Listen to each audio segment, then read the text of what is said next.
Most people know how small talk works. You meet someone new and the conversation starts the same way.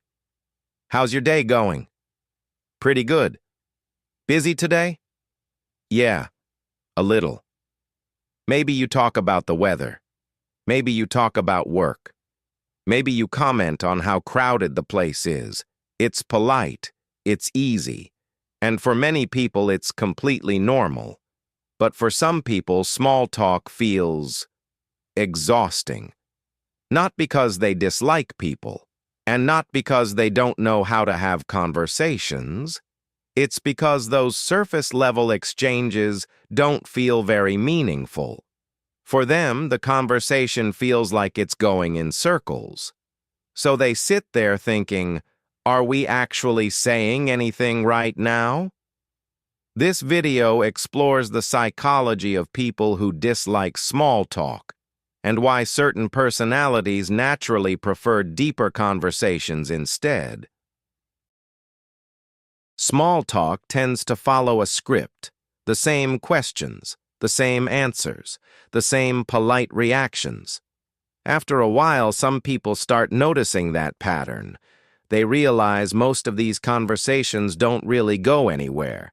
You ask how someone is doing, they say good, you both smile, and then the conversation resets.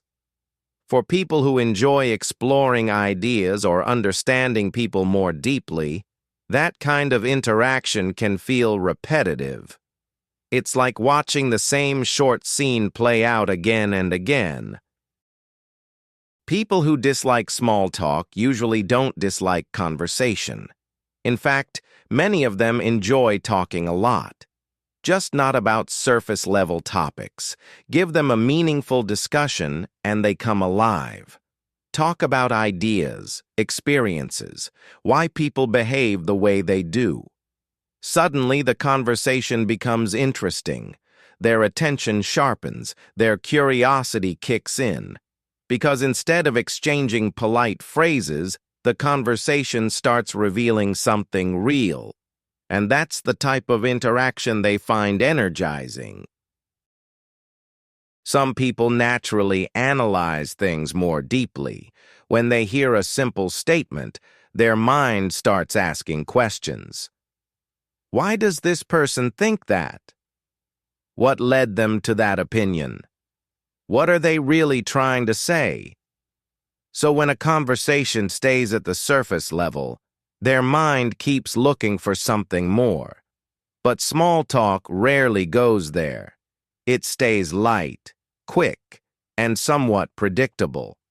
For people whose brains are wired for deeper observation, that can feel mentally unsatisfying. Another reason people dislike small talk is because it requires social energy. You're still reading the room, still responding politely, still reacting to what the other person says. But the conversation isn't giving much back in return. So the interaction feels like effort without reward. For people who already have a limited social battery, that imbalance becomes noticeable, and they start thinking, if I'm going to spend my energy talking, I'd rather it actually mean something. One trait many people who dislike small talk share is this: silence doesn't bother them.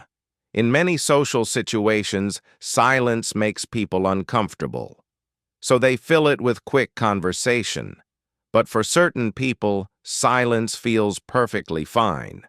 They're comfortable sitting quietly, observing the environment, thinking, or simply enjoying the moment without forcing conversation. Because to them, silence often feels more natural than words that don't really say anything. Disliking small talk doesn't mean someone dislikes people. In fact, many people who avoid small talk care deeply about connection. They simply prefer conversations that feel more genuine, less scripted, less automatic, more honest. When a conversation moves past the surface, something changes. People relax. They start speaking more openly. and suddenly the interaction feels real. For certain people, that's the kind of conversation that actually matters, because connection doesn't come from filling silence with words. It comes from saying something that means something.